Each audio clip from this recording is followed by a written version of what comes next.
दिल्ली में केजरीवाल सरकार की शराब नीति को लेकर विवाद थमता नजर नहीं आ रहा। इस मामले में जांच कर रही सीबीआई ने दिल्ली के डिप्टी सीएम मनीष सिसोदिया को आज समन जारी कर पूछताछ के लिए बुलाया है।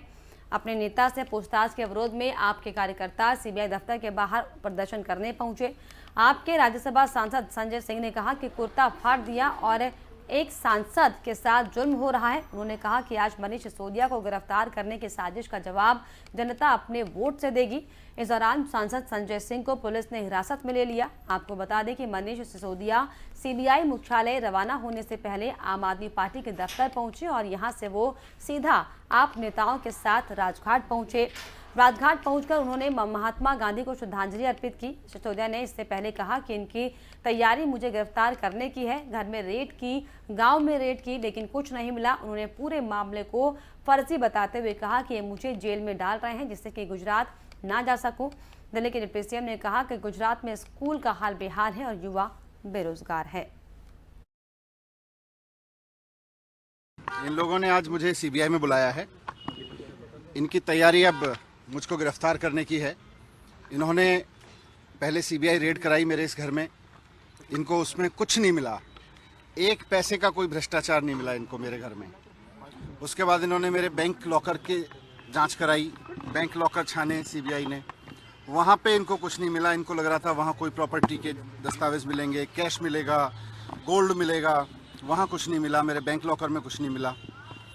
इन्होंने मेरे गांव में जाके पूछताछ की कि वहाँ हो सकता है ज़मीनें खरीदी हों। खूब पूछताछ की इन्होंने, वहाँ भी कुछ नहीं मिला। इनको भी पता है कि ये पूरा केस फर्जी है। ये पूरा केस मेरे खिलाफ जो चलाया जा रहा है ये पूरा फर्जी केस है। इनका मकसद मुझे गिरफ्तार करके जेल में डालना है ताकि मैं गुजरात न जा सकूं। गुजरात में भारतीय जनता पार्टी पूरी तरह से हार रही है और इसीलिए ये डरी हुई है। इसीलिए आज ये मुझको भी गुजरात जाने से रोकना चाहती है। गुजरात में मैं पिछले दिनों जब जब गया हूँ, मैंने वहाँ के स्कूलों की हालत ख़राब देखी है, मैंने वहाँ अस्पतालों की हालत ख़राब देखी है, मैंने नौजवानों को नौकरी के लिए बिलखते हुए देखा है।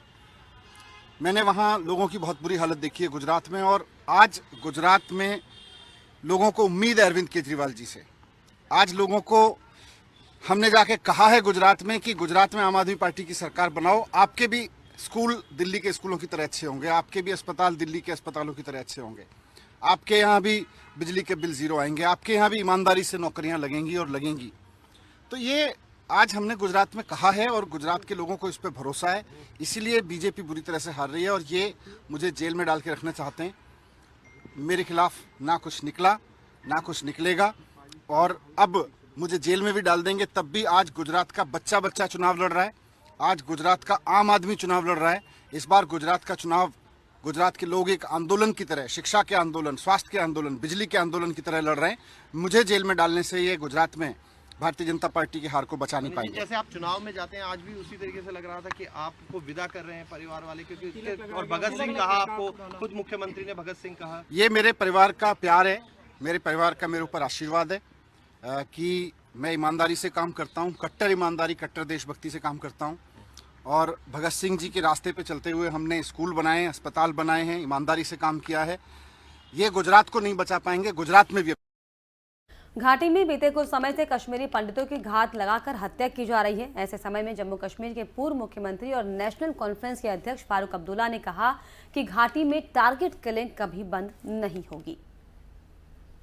इनके खानदानों के साथ हमदर्दी करने के लिए और मेरा मकसद यही था, इसके सिवा कुछ नहीं। सर, टारगेट किलिंग लगातार कश्मीर में हो रही है सर। अभी भी कल 2 दिन पहले जो है कश्मीरी पंडित, ये कभी बंद नहीं होगा। जब तक इंसाफ नहीं होगा कभी बंद नहीं होगा। और इसको बंद करने के लिए जितनी भी शोर करते हैं, ये कहते हैं कि जहाँ रिपोर्ट सब कहते थे पहले 370 से ये हो रहा, आज तो 370 नहीं है। मेरी क्यों मृत्यु हो रही है? इसके जिम्मेदार कौन है बताइए मुझे। दुनिया में बताया जा रहा है कि हालात हमने बेहतर कर दिए। अगर वो बेहतर कर दिया तो मेरे फर्द बेचारा मारा नहीं जाता। कहाँ है हालत बेहतर? मुझे तो नहीं दिखता। इनके खानदानों के साथ शिवसेना के दोनों गुटों उद्धव ठाकरे और एकनाथ शिंदे कैंप को आवंटित हुए चुनाव चिन्ह पर विवाद लगातार जारी है। इस बार सिख समुदाय के नेताओं ने मुख्यमंत्री एकनाथ शिंदे वाली पार्टी के चुनाव चिन्ह पर आपत्ति जताई है। शिंदे की पार्टी का चुनाव चिन्ह 2 तलवार और ढाल है। इस पर समुदाय के लोगों का ये कहना है कि ये खुला खालसा पंथ का धार्मिक प्रतीक है। दूसरी ओर इससे पहले समता पार्टी उद्धव ठाकरे की पार्टी के चुनाव चिन्ह मशाल पर सवाल उठा चुकी है। गुरुद्वारा सचखंड बोर्ड नांदेड़ के पूर्व सचिव रंजीत सिंह कामथेकर और एक स्थानीय कांग्रेस नेता ने चुनाव आयोग यानी कि ईसी को पत्र लिखकर एकनाथ शिंदे की पार्टी के लिए चुनाव चिन्ह की अनुमति नहीं देने के लिए कहा। उनका तर्क है कि इस चिन्ह का धार्मिक अर्थ है। अगर चुनाव आयोग द्वारा कोई संज्ञान नहीं लिया गया तो वे एक्शन की मांग के लिए अदालत जा सकते हैं। उन्होंने कहा कि हमारे धार्मिक गुरु श्री गुरु गोविंद सिंह ने खालसा पंथ के धार्मिक प्रतीक के रूप में तलवार और ढाल को स्थापित किया था। कामथेकर ने कहा कि इन दोनों गुटों के चुनाव चिन्ह के रूप में इससे पहले त्रिशूल और गदा को चुनाव आयोग ने ये कहते हुए खारिज कर दिया था कि इन चिन्हों का धार्मिक अर्थ है।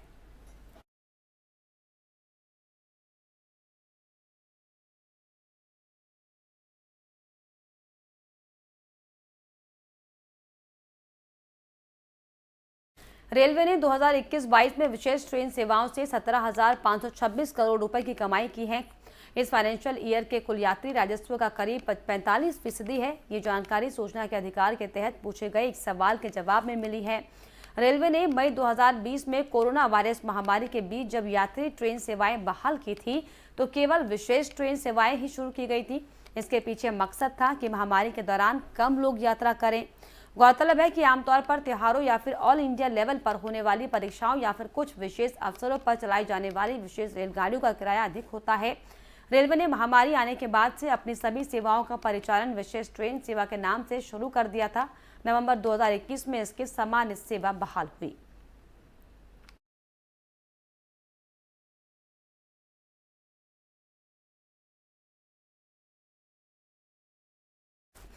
कोरोना वायरस के कम होते मामलों और टीका लगवाने वाले लोगों में कमी को देखते हुए केंद्र सरकार अब से और कोविड-19 टीकों की खरीद नहीं करेगी। स्वास्थ्य मंत्रालय ने साल टीकों की खरीदारी के लिए आवंटित 4,237 करोड़ रुपए साल 2022-23 में टीकाकरण के लिए आवंटित बजट का करीब 85% वित्त मंत्रालय को वापस कर दिया।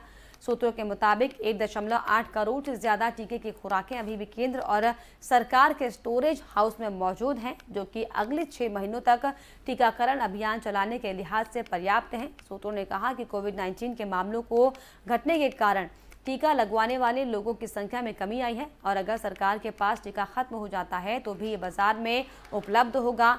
एक अधिकारी ने कहा कि 6 महीने बाद कोई निर्णय लिया जाएगा कि टीकों की खरीद सरकारी माध्यम से की जाए या फिर इस उद्देश्य के लिए बजट आवंटित किया जाए, लेकिन ये निर्भर करेगा कि उस समय देश में कोरोना वायरस की स्थिति क्या है।